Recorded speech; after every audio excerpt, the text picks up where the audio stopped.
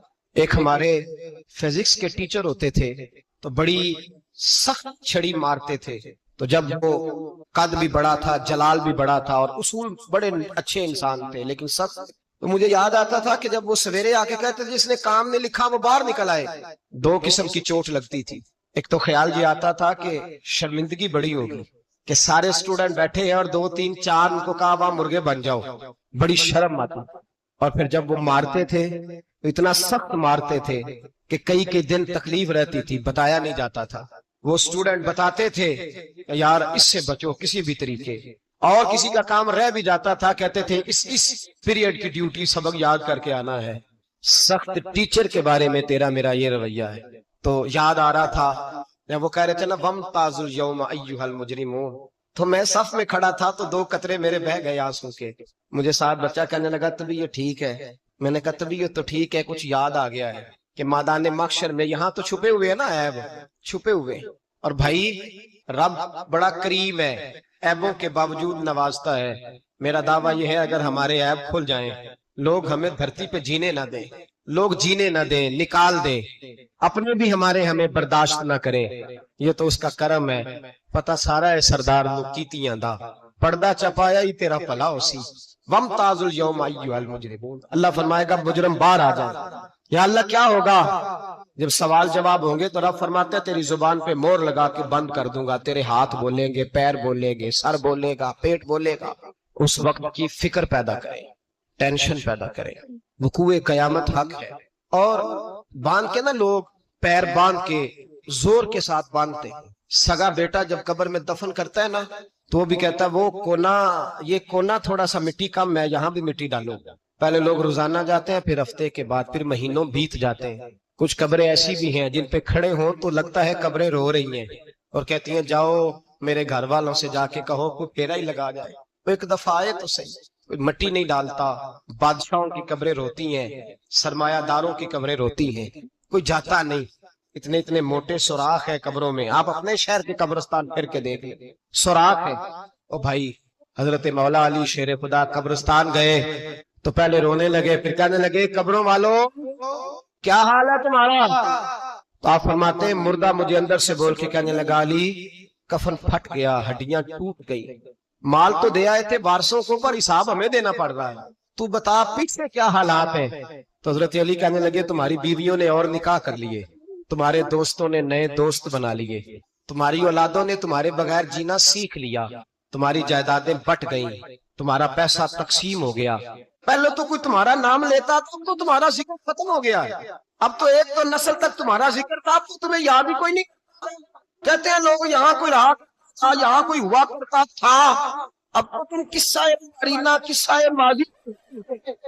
حساب کا وقت قریب ہے، قریب آ گیا وقت۔ اللہ فرماتے ہیں اقترب للناس حسابهم وهم فی غفلۃ معرضون، فرمایا حساب کا وقت قریب آ گیا ہے تو ابھی بھی غافل ہے۔ جمعۃ الوداع ایک پریشانی لگانے کا ارادہ تھا، بڑی پریشانیاں پالی ہیں، ایک پریشانی اور پال لو، جس کو یہ پریشانی لگ جائے اس کی عمل سنورنے لگ جاتا ہے۔ یہ پریشانی پال لو کہ اگر مجھے حساب دینا پڑے۔ حضرت عمر کا فرمان، آپ فرمایا کرتے تھے اپنا حساب خود کر لو قبل اس کے کہ اللہ تمہارا حساب کرے، خود کر لو اپنا حساب، خود کھاتے ٹھیک کر کے رکھو، چیک کر کے رکھو۔ میری دعا ہے اللہ پاک ہمیں ان میں شامل کرے جن کو وہ معاف کرنے والا ہے۔